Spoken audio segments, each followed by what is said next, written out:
The key in business is to listen, to ask, to be open, and to learn from what your customers and your clients have to tell you about your product or your service. But most importantly, we need to be able to hear what they're telling us and make positive changes in our business. Hi, I'm Samantha Cunningham Zawilinski, and this week on Hard Facts, we're going to talk about how you need to be open to hearing what your audience has to say. If you're anything like me, your business or the business you work for is your baby. It's your pride and joy, something that you really hold near and dear.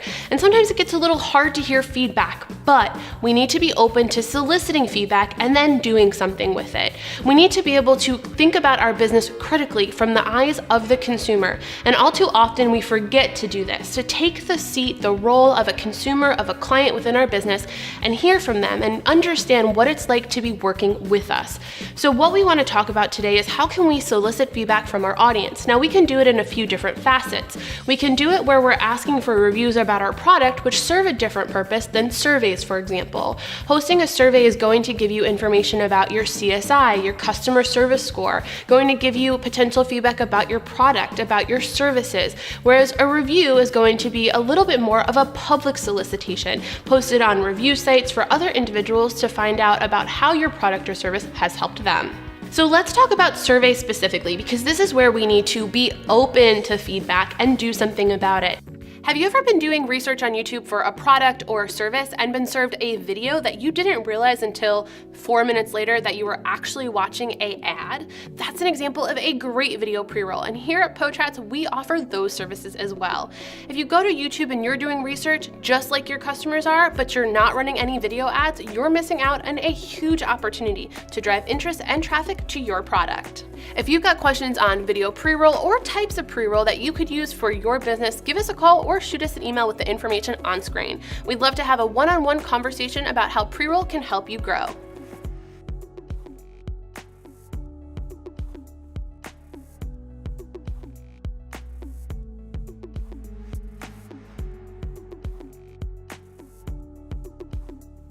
If you're in an industry like ours, for example, advertising, asking for feedback from your clients can be a really scary opportunity. And I say opportunity because it is an opportunity to learn about what you can do better, what you're doing well, and maybe what your clients' needs are that they have yet to communicate with you.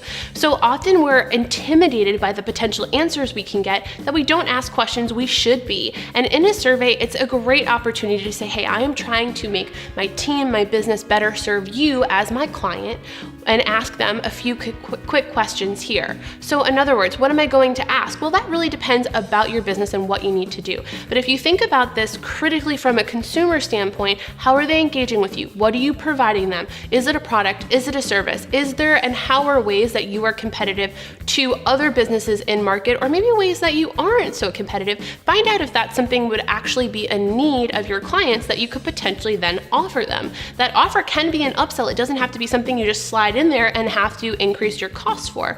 But maybe that's something that your clients really would love to have from you, but you don't know that because you're not asking the questions. But when we ask these questions in a survey form, there's a couple of things to keep in mind. Make sure they're key questions. What I mean by that is don't just ask any question in the world and make it 50 pages long, because nobody's going to fill that out, let's be honest. Your client's time is valuable, and if they're giving you feedback, they're going to look at it like they're doing something for you that then serves them. But at the end of the day, it is still something they're doing on your behalf. So keep it short, ask only really pertinent questions, and make sure you ask yourself, what can I learn? What can potential answers be from this question? If it's a yes or no question, can you actually do anything with the yes or no answer to that question? Or does it need to be a fill in the box type question where they can actually elaborate and you can further understand their point exactly?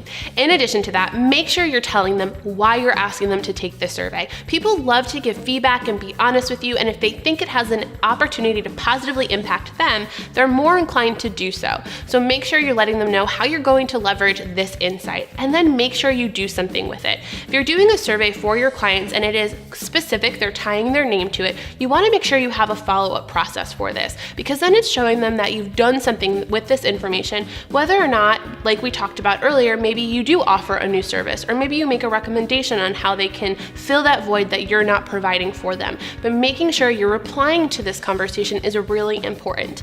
Now, you may say, you know what, I am just launching my business for the first time, and I am starting a mastermind. I'm starting a training series, I'm starting a podcast, I'm starting content development. I am launching this new product in the space, and I want to do a survey as well. Well, here's how you can take survey information to positively influence your business if you're just developing this client list and product.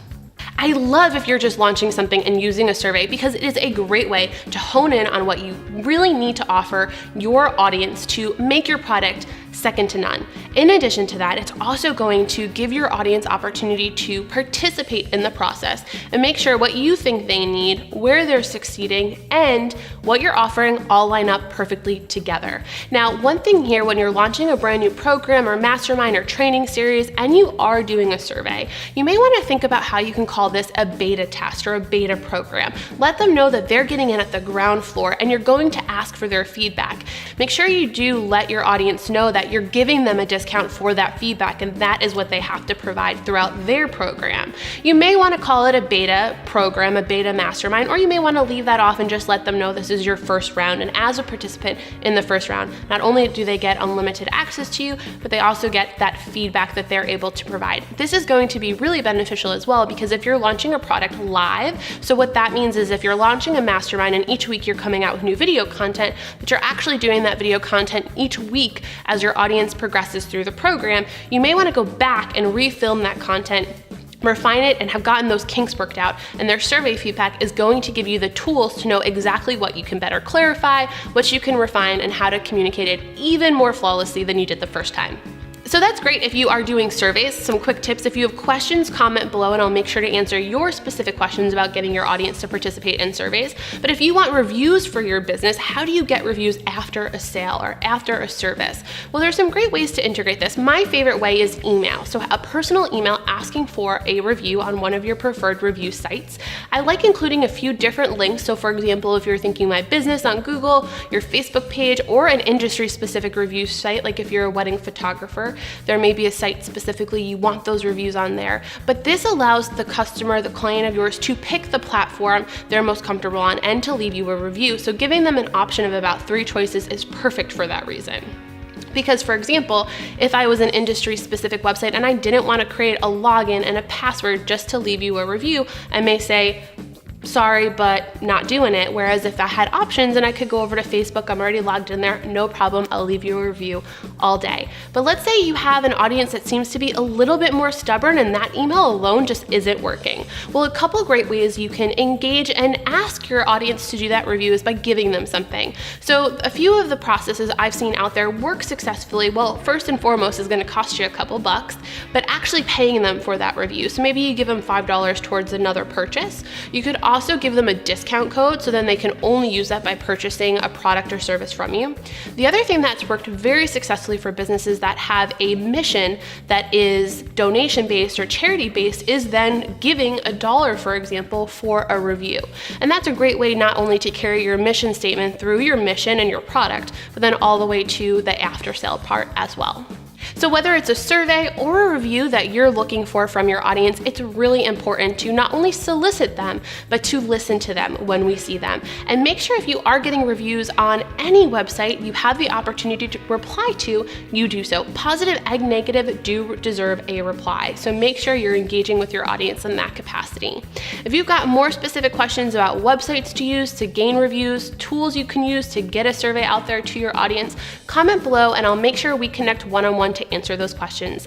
That's it for this week's episode of Hard Facts, and I look forward to seeing you next week. Hi, I'm Paul Potratz, and you've probably seen my videos for years, or you've seen me at a number of conferences speaking. So I'm asked a lot of times when I'm at the conference, what exactly is it that I do? I'm an ad guy, but I'm also a sales guy. And what I do is I work with businesses like yours, possibly like yours, and I help them develop a strategy, a plan to be able to sell more. I don't talk about clicks and I don't talk about impressions, I talk about sales. So if you're struggling with your digital marketing, your paid social media marketing, your lead handling, or your phone skills, then we should have a conversation. You see the books, you've seen me in the conferences, I've created thousands of videos where I share knowledge, I give information. What other company have you come across in the industry that's willing to share so much information Yeah, I mean, there's a lot of buzzwords being used right now, but I think the proof is here. The proof that we know what we're doing because we're putting it out there. We're sharing information. We're in books, we're in magazines, we're in Forbes magazine, New York Post, New York Times, and Wall Street Journal. While that might not mean a lot to you, I will tell you this. Our clients speak very highly of us. They hired us to do one thing and one thing only, and that's to help them increase their sales. So we're not just a digital marketing firm or an advertising agency. We are a partner, a sales and marketing partner. Because yeah, we create the digital marketing strategies, paid social media, video, pre-roll, traditional, all of the different advertising platforms, but we follow that process all the way through to make sure the conversion's happening on the website and that your team knows how to handle those leads and follow up on those leads. So if you're struggling to move your sales to the next level, then let's just have a conversation. Let's see if we're right for one another. Just reach out to me, and you and I, not some salesperson, we will have that conversation and see if it's an ideal fit. So let's talk soon.